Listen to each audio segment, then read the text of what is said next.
각 가정에서 하나님을 예배하는 성도님들을 환영합니다.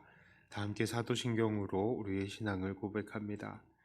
전능하사 천지를 만드신 하나님 아버지를 내가 믿사오며 그 외아들 우리 주 예수 그리스도를 믿사오니 이는 성령으로 잉태하사 동정녀 마리아에게 나시고 본디오 빌라도에게 고난을 받으사 십자가에 못 박혀 죽으시고 장사한 지 사흘 만에 죽은 자 가운데서 다시 살아나시며 하늘에 오르사 전능하신 하나님 우편에 앉아 계시다가 저길로서 산자와 죽은 자를 심판하러 오시리라. 성령을 믿사오며 거룩한 공회와 성도가 서로 교통하는 것과 죄를 사하여 주시는 것과 몸이 다시 사는 것과 영원히 사는 것을 믿사옵나이다. 아멘. 찬송가 585장 찬송합니다.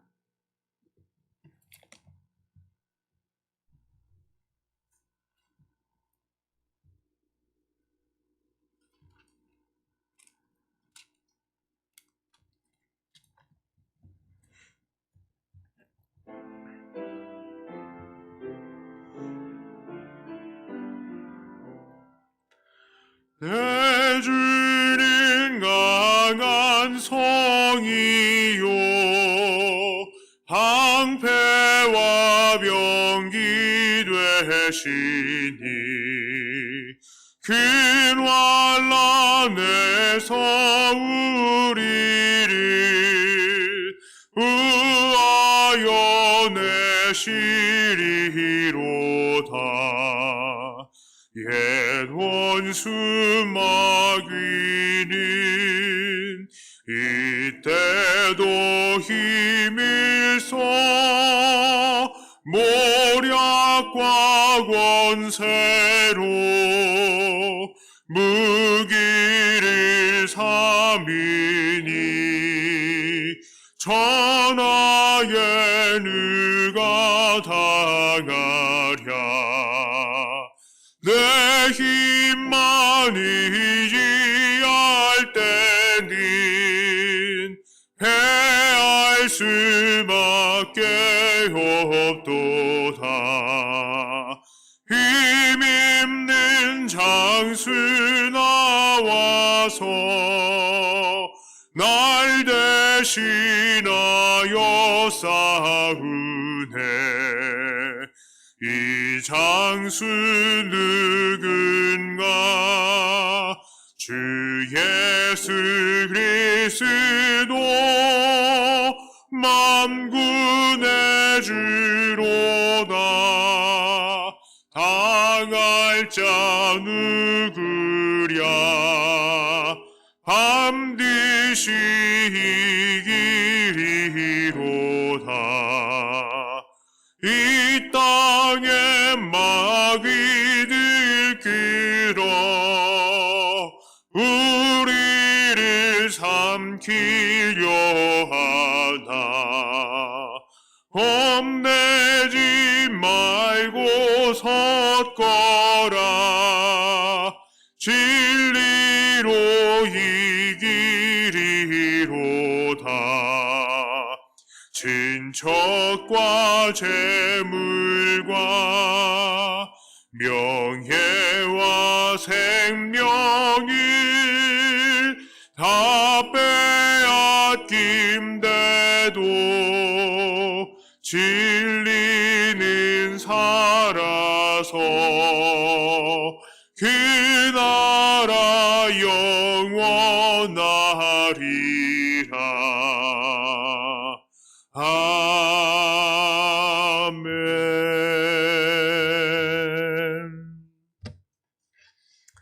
하나님 말씀은 전도서 11장 1절부터 8절까지의 말씀입니다.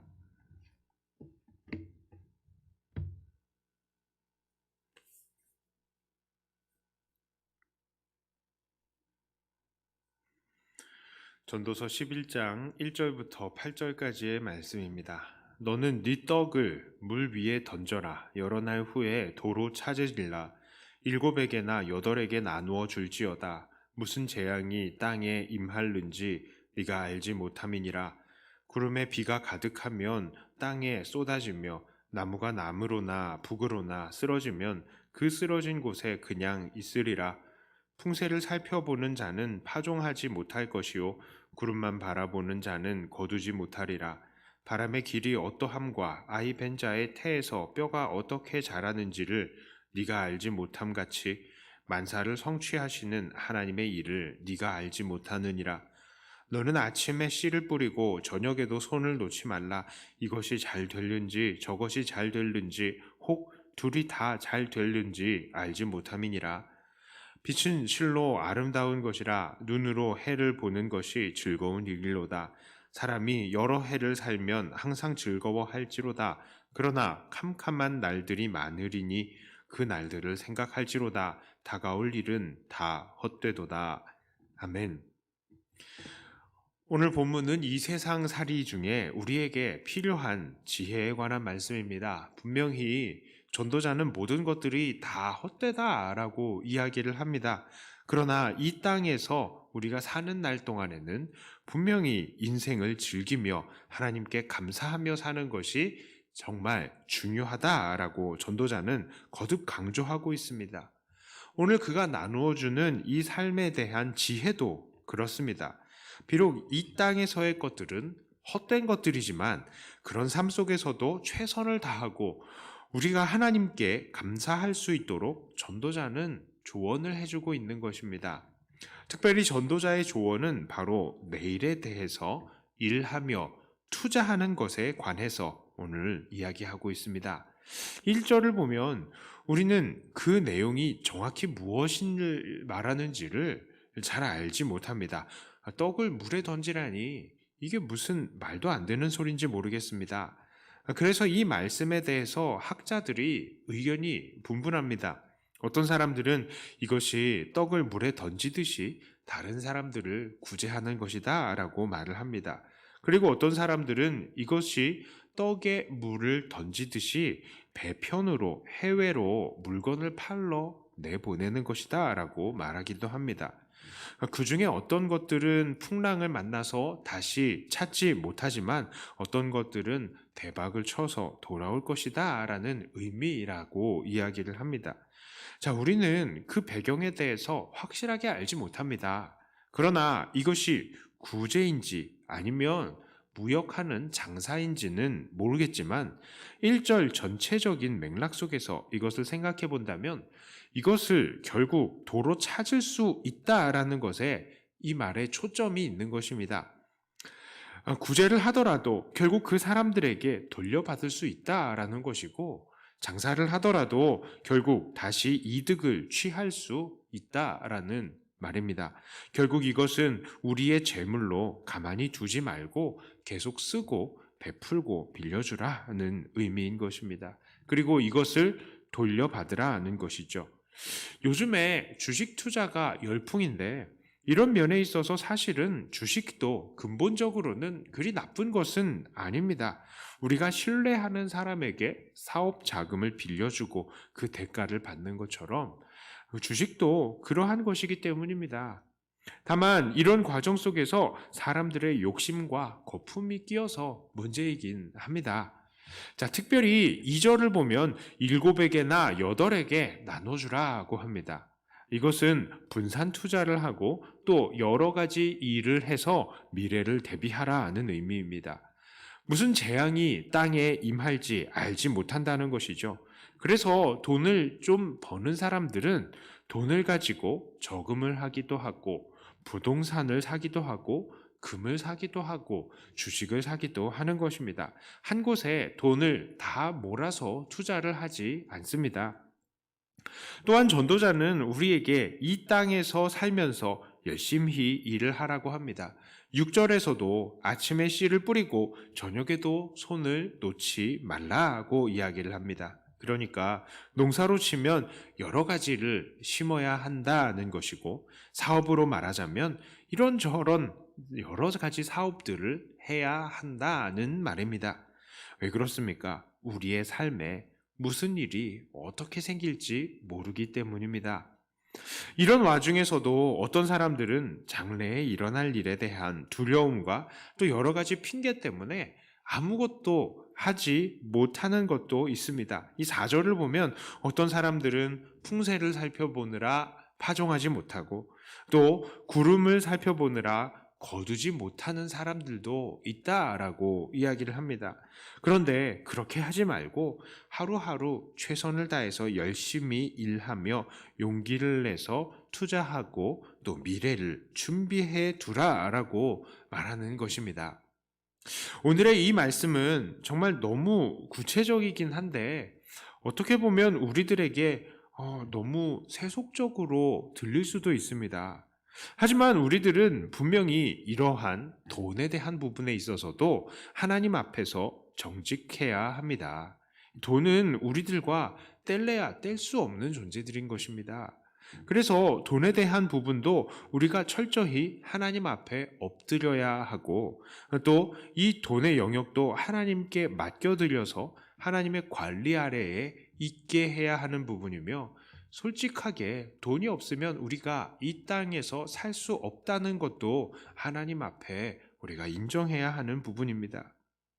어떠한 사람들은 기독교인들이 보험을 들고 또 적금을 해두는 것들도 그리고 이 재테크를 하는 것들도 하나님 앞에 하나님을 신뢰하지 않는 것이라 라고 말을 하면서 그것을 오히려 죄악시하는 경우가 있습니다. 심지어 이런 사람들 가운데에서는 병이 나도 병원에 가서 약을 먹고 치료하는 것을 믿음 없는 행동으로 보는 사람들도 있습니다. 하지만 그것은 건강한 믿음이 아닙니다. 진정으로 복된 믿음, 칭찬받는 믿음은 하나님께서 말씀하시는 대로 순종하는 믿음입니다. 하나님께서는 오늘 말씀을 통해서 미래를 대비해 두라고 말씀하십니다. 병에 걸리면 약 먹고 치료하면서 함께 기도하라라고 하시는 것이죠. 이런 것이 바로 진정한 복된 믿음입니다. 현실의 뿌리를 박은 믿음인 것입니다. 목사도 가난하면 일자리를 찾아서 일을 합니다. 그것이 믿음이 없어서가 아니라 그것이 하나님께서 원하시는 현실적인 믿음의 자세이기 때문입니다.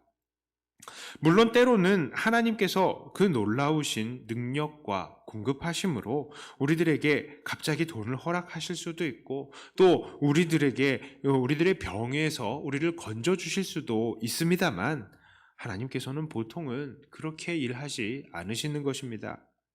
오히려 내일 대비해서 돈을 모아두고 또한 이곳저곳 분산해서 투자하고 열심히 일을 해야 하는 이유는 우리가 하나님을 경외하기 때문에 그렇게 하는 것입니다. 5절에 이렇게 말씀합니다.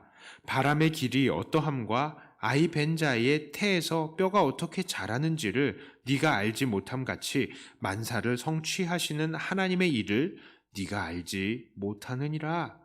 그렇습니다. 하나님은 무슨 일을 하실지 우리는 알 수 없습니다.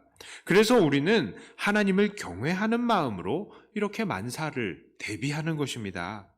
만일 누군가가 하나님은 나를 사랑하시니 절대로 나를 병들게 하실 수는 없어. 하나님은 나를 사랑하시니 절대로 내가 하는 사업을 망하게 하실 리는 없어 라고 말을 한다면 그것은 정말로 그 사람이 하나님을 잘 모르거나 하나님을 다 알고 있다고 생각하는 교만한 자세를 갖고 있기 때문인 것입니다.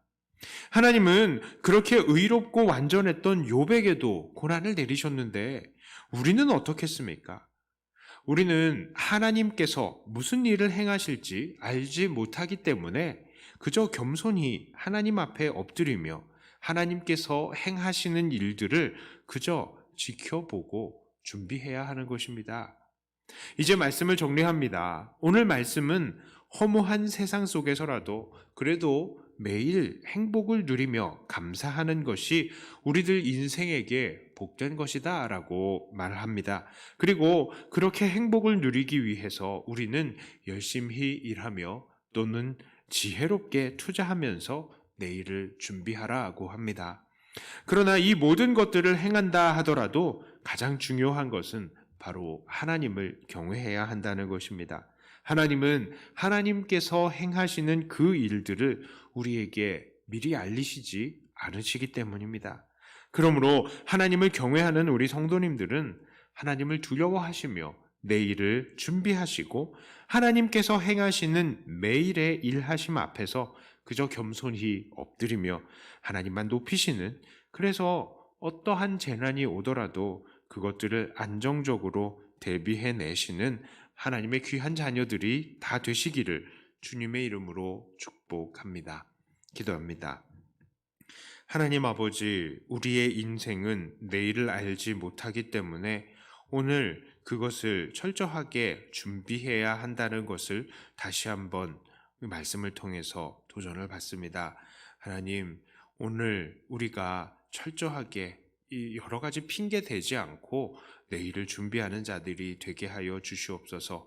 오늘 근면히 열심히 일을 하고 또 내일 어떤 일이 일어날지 모르니 또 과감하게 투자도 하면서 내일을 준비하는 우리들이 되게 하여 주시옵소서. 하나님, 특별히 우리 이 코로나의 이 영향으로 인하여서 경제적으로 어려움을 당하는 우리의 형제들을 위해서도 기도합니다. 하나님께서 이 모든 일들을 행하셨는데 하나님 불쌍히 여기시고 이 어려움을 또한 이겨낼 수 있는 여러 가지 길들 또한 열어주시옵소서. 우리는 알지 못하고 또 우리는 미련하기 때문에 또한 우리는 능력이 없기 때문에 그저 하나님 앞에 엎드릴 뿐입니다. 하나님께서 우리를 불쌍히 여기시고 또 우리에게 살아나갈 수 있는 숨길을 열어주시어서 우리가 이 어려운 시간에도 경제적으로 물질적으로도 또 이 어려움을 헤쳐나갈 수 있도록 하나님 모든 길들을 열어주시옵소서. 우리는 오히려 이 어려움을 딛고 나아가서 또 물질적으로도 주의 나라와 영광을 위해서 헌신하며 또 이 돈으로도 하나님께 영광을 돌릴 수 있는 자들이 되게 하여 주시옵소서. 특별히 이 시간에 연약한 우리의 지체들을 위해서 기도합니다. 연약한 육체를 하나님 새롭게 하여 주시고 건강한 몸과 마음으로 함께 예배 나올 수 있는 우리 믿음의 지체들 되게 하여 주시옵소서. 특별히 투병하고 계시는 우리 김현숙 권사님, 하나님께서 은혜의 은혜를 더하여 주시고 머리부터 발끝까지 새롭게 하여 주시고 그 혈액을 새롭게 하여 주시며 그 지금 고생하고 있는 폐렴에서 하나님 이겨낼 수 있도록 일어날 수 있도록 하나님 은혜로 함께하여 주시옵소서.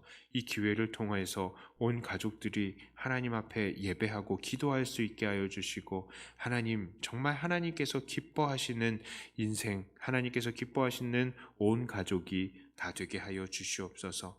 이 시간에 기도하는 우리의 모든 성도님들에게 은혜로 함께 하시고 기도하실 때마다 주님의 놀라운 은혜로 변화되며 주님과 더욱더 가까워지는 우리들이 되게 하여 주시옵소서. 감사드리며 우리 주 예수님 이름으로 간절히 기도드리옵나이다. 아멘. 하늘에 계신 우리 아버지여, 이름이 거룩히 여김을 받으시오며 나라의 임하옵시며 뜻이 하늘에서 이룬 것 같이 땅에서도 이루어지이다. 오늘날 우리에게 일용할 양식을 주옵시고 우리가 우리에게 죄 지은 자를 사하여 준 것 같이 우리 죄를 사하여 주옵시고 우리를 시험에 들게 하지 마옵시고 다만 악에서 구하옵소서. 대개 나라와 권세와 영광이 아버지께 영원히 있사옵나이다. 아멘. 하는 말씀 가지고 또 교회를 위해서 기도하시고 각자 기도하시기